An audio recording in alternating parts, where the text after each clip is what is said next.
এসছি মৌরি জল নিয়ে ভাইকে খাওয়ানোর জন্য। মৌরি বাতাসের জল, আর ওর ঘর পুরো লক করা আছে। ওকে এখন ডেকে তুলবো, চলো। ভাই, এই ভাই, উঠছেই না, এখন 9টা বাজে।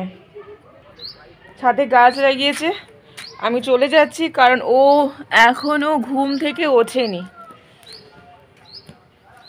বাট আমাকে এখন চলে যেতে হচ্ছে। কি মিষ্টি রোদ, কি ভালো লাগছে এখানে। এখন মিনি ছাদটা যখন একটা সিঁড়ি হয়ে যাবে, উঠতে খুব ভালো লাগবে। ওই মিনি ছাদটা খুব ভালো, একটা ঘুঘু পাখি বসে আছে মিনি ছাদে। চল, নিয়ে আমাকে চলে যেতে হচ্ছে, এখন ঘুমাচ্ছ রাজার ছেলে। চলো টাটা। আমার অনেক দিনের শখ ছিল নাতা দেওয়ার, আর আমাকে ঠাকুমারা নাতা গোবর দিয়েছে। দেখো, এই গোবর দিয়ে নাতা দেবো, দেখো কি সুন্দর গোবর। আর এই বাচ্চাগুলো আমার পেছন পেছন ঘুরছে। এমন অনেকটা জল হয়ে গেল, মাটি হলে ভালো হতো। হ্যাঁ দিদি, কি হয়েছে? দিদি কি হয়েছে? টাটা। এখন সবাই তোমাদেরকে হাই করছে। টাটা টাটা টাটা, সরো তো, এই ধরে দে তো। দেখা যাচ্ছে না, দেখা যাচ্ছে, সরে যাও পাশে। দেখা যাচ্ছে এই তো একটু মাটি হলে খুব, এর গন্ধটা ভালো লাগে। নুনটা দেখা, আমার বাবা বানিয়ে দিয়ে গেছে। এরকম করে দেখা। হ্যাঁ, মাটি গন্ধ কি ভালো লাগছে। ও কি বলবো, এই যে আজকে রান্না করবো, সকাল সকাল মাংস আনা হয়ে গেছে। উঁচু করে উপরে চলে যায় ক্যামেরাটা। সরে যা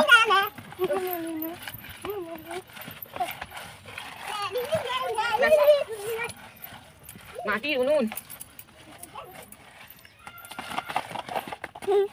কি হলো তোদের কি হয়েছে?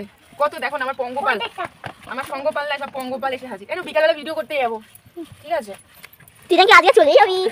আজকে যাইনি, আমার যেতে ইচ্ছা হচ্ছে না। আমার যেতে ইচ্ছা করে। এই না, বালি দিস না, বালি দিনি, বালি বালি দিয়ে কে নাতা দেয়? বালি দিয়ে ও নাতা দেয়। বালি দিয়ে নাতা কেউ না, নাতাটা না অনেক বড় হয়ে গেছে। বালি দিয়ে নাতা দেয় না, গোবর আর মাটি দিয়ে দিলে।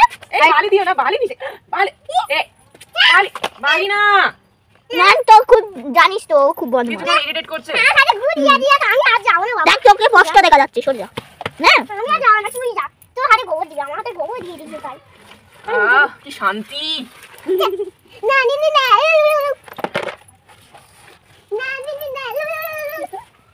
এদের আনবি না, এরা খুব বদমাশি করে। এ বাবা, মানে দেখ হাঁপিয়ে যাচ্ছি গাইস, নাতা দিতে। ভিডিওটা এখানে শেষ কর, বন্ধ কর ভিডিওটা। কলে যাবো জানি, এটা তখন টিপিনি, তখন টিপিস বন্ধ করতে। তো অলরেডি আমার সব কাজ হয়ে গেছে, বাসি কাজ সারা হয়ে গেছে। বাচ্চাগুলোকে নিয়ে একটু কলে গেলাম, আর এদিকে আমার মা রান্না করতে বসে গেছে, আর আমিও সঙ্গে বসেছি। মা একা পারবে না, আর আজকে না আমি ঠিক করেছি সমস্ত রান্না উনানে করব। আর যে পুঁইশাকগুলো দেখতে পাচ্ছ, এটা পাশের বাড়ির কাকিমা আমাদেরকে পুঁইশাক ডাঁটাগুলো দিয়ে গেল, একদম ফ্রেশ আর মোটা মোটা ডাঁটা। আর মাংস দিয়ে ভাবছি ডাঁটাগুলো করব। দেখো, কলা পাতা কেটে এনেছি গাছের, আর এটা ক্যাপসিকাম আর বেগুন কুচিয়ে রেখেছি। ক্যাপসিকাম বেগুন ভাজা আমার ভাই ভীষণ পছন্দ করে, আর মাংসের জন্য ডাঁটা আর আলু। আর আমার মা কি বলো তো, মাংসে একটু বড় বড় আলু পছন্দ করে। ছোট আলু যদি আমি নিয়ে এসেছি, আমার মা ডবল বার করে আমাকে দোকানে পাঠাবে। আর এই ব্রকলিটা দেখো, অনেক দিন থেকে পড়ে আছে। আমি না রান্না বান্না খুব একটা পারি না।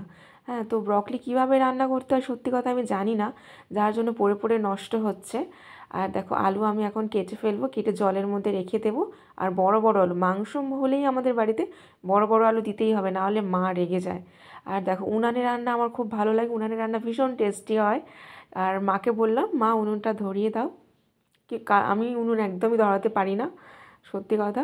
তো যাই হোক, তো উনুনের কাঠ শেষ হয়ে গেছে, যার জন্য আর পারলাম না উনুনে পুরোপুরি রান্নাটা কমপ্লিট করতে। আমি এক পাশে মাংস বসিয়ে দিলাম, আর এক পাশে ভাতটাও বসিয়ে দিলাম। আর যেটা দেখলে তোমরা বেগুন ক্যাপসিকাম, ওটা উনানে করে নিয়েছি। আর দেখো, আমলকি পেস্ট, আমার মা এত আমলকি সিজনে আমলকি খায় তোমাদের কি বলবো। আর আমি আমলকি একদমই খেতে পারি না, খাই না, যার কারণ হচ্ছে অনেকটাই আমাকে রোগা করে দেয়। আমি এমনিতেই রোগা, আর আমার হাইটও আছে, যার জন্য আমি খাই না, আমাকে একদম বাজে দেখতে লাগে, যার জন্য। আর দেখো, এই যে মাংসটা না আমার মারা খুব পছন্দ করে খেতে আমার হাতে। মানে আমি রান্না করলে ভীষণ পছন্দ, মা বোন ভাই সবাই পছন্দ করে। আর আমি রান্নাটাও খুব শখ করে রান্না করি। আমার এমনিতে কিন্তু রান্না বান্না করতে একদমই ভালো লাগে না, আমি রান্না করি খুব শখে মাঠে রান্না করি। তো যাই হোক, আমি রান্নাটা এখন আমাকে গ্যাসেই বসাতে হচ্ছে, কিছু করার নেই। আমাদের না ছাদের উপরেও আমরা একটা উনান করেছি, সেখানে ভাই রান্না করে, আর নিচে আমরা রান্না করি, কারণ ওর উনানে কাউকে রান্না করতে দেয় না। ও খুব শখে রান্না করে উনানে, ওরও ভীষণ ভালো লাগে। তা বন্ধুরা, ভিডিওটা শেষ হওয়ার আগে তোমাদের একটা কথাই বলবো, তোমরা সত্যি কথা বলতে পাশে না থাকলে, আমার পাশে এসে যদি না দাঁড়াও, আমি কখনো এগিয়ে যেতে পারবো না। তো এইভাবে তোমরা আমার পাশে থেকেও সাপোর্ট করো। আর ভিডিওটা ভালো লাগলে তোমরা অবশ্যই লাইক, কমেন্ট আর শেয়ার করে দিও। Bye bye.